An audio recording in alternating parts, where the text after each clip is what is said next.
Salut à tous, aujourd'hui je vous donne mon avis sur les différentes blades. J'ai pu en tester un certain nombre cet hiver, elles sont même pas toutes là. Et pour ça, je vais vous décrire mon parcours de qu'est-ce qui m'a fait commencer avec la première blade, pourquoi j'ai voulu essayer ce type de raquette et pourquoi j'ai essayé les suivantes.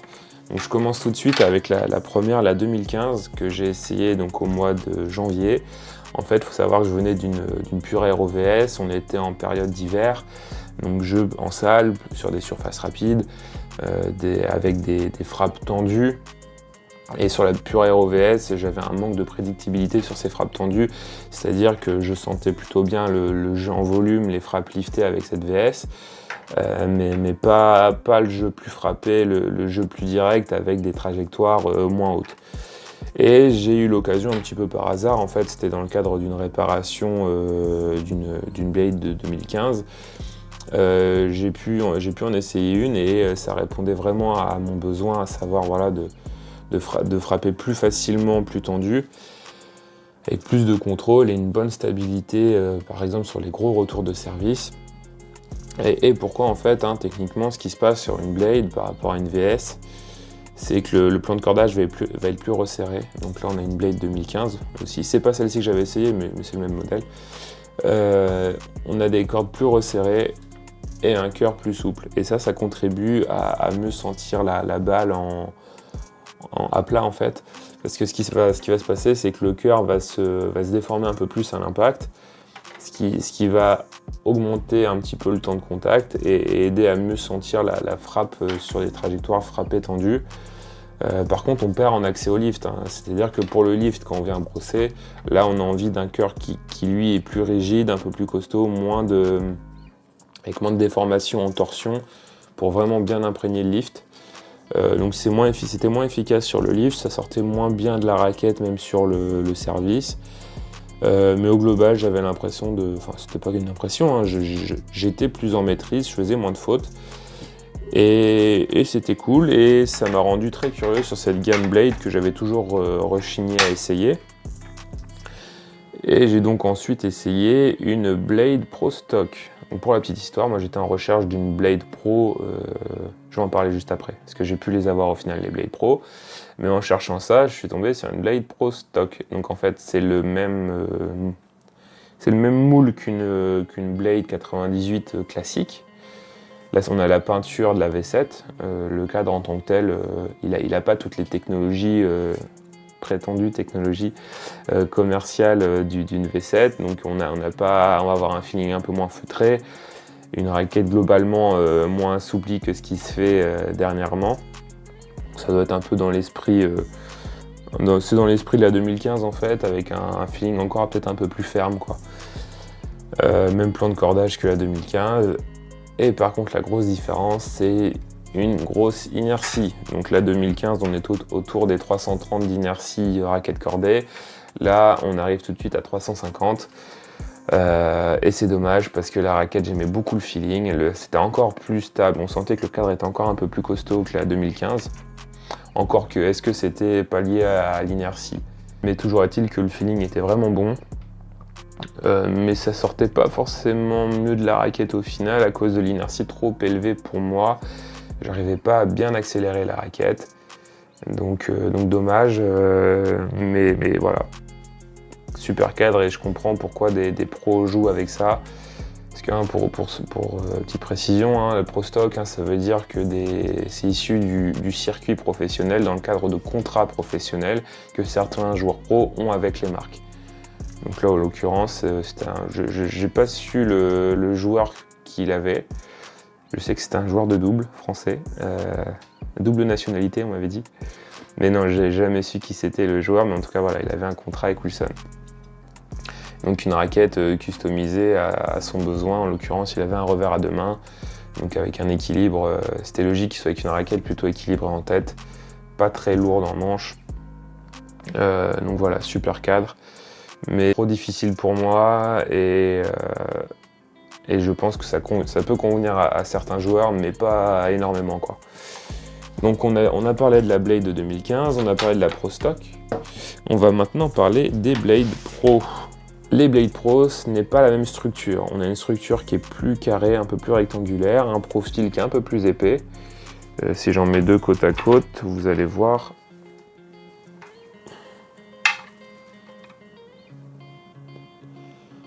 Ouais, bon, c'est léger, hein, mais le profil est un peu plus épais, un peu plus rigide en fait. Ça vient rigidifier la raquette.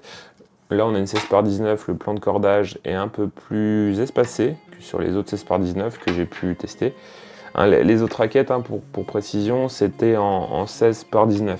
J'ai pu tester du 18x20, que ce soit sur la 2015 ou sur une V7, et ça me donnait pas assez d'accès au lift et de volume de balle. Pour le coup, là, j'arrivais vraiment plus à produire quoi que ce soit. Donc ça se trouve sur le site Wilson en fait directement, ou bien sur le marché de l'occasion.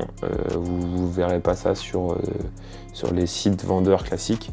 Je sais pas, c'est un choix de Wilson de faire comme ça. Donc super cadre, encore plus stable, dans le sens où le feeling est encore un peu plus costaud, quoi. Donc super cadre, feeling vraiment très solide, la raquette est encore plus stable, sans que ça devienne rigide, hein. Quand je parle de stabilité, forcément elle est là entre autres grâce à une forme de rigidité, mais vous n'allez pas le ressentir comme ça. Vous, ce que vous allez sentir à la frappe, c'est quelque chose de solide, mais de feutré malgré tout. On est quand même avec une blade, donc le cœur est relativement souple, mais plus rigide que les autres dont j'ai parlé juste avant. Et celle-ci, pour le coup, ça a été un gros coup de cœur et j'ai longtemps joué avec. J'ai d'ailleurs fait des bons matchs en intérieur avec elle, où je me sentais vraiment bien avec le juste milieu entre accès au lift et au volume de balle, et en même temps une bonne prédictibilité, un bon contrôle. Et une bonne efficacité, hein. Ça sort mieux de la raquette que la Blade 98 classique, voilà, vu que c'est un peu plus rigide et plans de cordage plus ouverts. Mais encore une fois, un peu comme la Blade Pro Stock, l'inertie de base est un peu élevée, donc ça varie entre 340 et 350. Mais si vous tombez sur un cadre à 350 et que votre max il est à 345, ce qui est d'ailleurs déjà beaucoup, c'est dommage, quoi. Après, faut s'embêter à essayer de retirer du poids en tête comme on peut, soit en coupant le jonc, le plastique en haut, soit en ponçant en dessous. Enfin, c'est dommage de faire ça sur ce type de cadre. Donc Blade Pro Stock, pourquoi pas, mais si vous êtes capable de gérer une inertie jusqu'à 350, autrement je recommande pas. Mais pour ceux qui aiment, voilà, les raquettes assez costauds en tête, allez-y. Dans la continuité, j'ai testé la 18x20, voilà, j'étais curieux, je m'entendais beaucoup de bien, je voulais voir ce que ça pouvait donner. Ce plan de cordage un peu plus resserré encore, un peu plus typé contrôle. J'espérais avoir un peu plus de prédictibilité encore, ce qui était déjà très bien avec la Blade Pro, mais voilà, je me disais peut-être que je peux gagner encore un peu plus de contrôle sans perdre énormément sur le reste, et non, pour le coup, je perdais beaucoup trop. Donc là, pour les frappes vraiment très tendues à plat, c'est top, mais personnellement, vu que j'ai toujours un minimum de volume dans mon jeu, ou presque, là ça allait pas, et surtout aussi la raquette est plus souple. Donc j'en ai 3, hein, des 18x20 et 3 en 16x19, et à chaque fois la rigidité des 16x19 elle était autour des 64-65, tandis que celle des 18x20 elle était autour des 58-59. Donc pour le coup trop souple pour moi, le cadre se déforme un peu plus. J'aime moins le feeling, et ça répond moins en fait. C'est quand même parce que la rigidité s'associe aussi à cette notion de rendement. Hein, plus c'est rigide, plus il y a un retour d'énergie important et plus la balle repart vite. Et là pour le coup, ça sortait pas assez bien de ma raquette avec mon style de jeu où je prends la balle relativement tard parfois, avec un peu de hauteur et de lift, ça marchait pas vraiment. Donc je suis repassé quelques temps sur la 16x19, et quand la saison d'hiver et le jeu en salle s'est terminé, je me suis petit à petit rapproché de nouveau de la pure ROVS pour avoir cet accès au lift encore amélioré et un peu plus de puissance facile.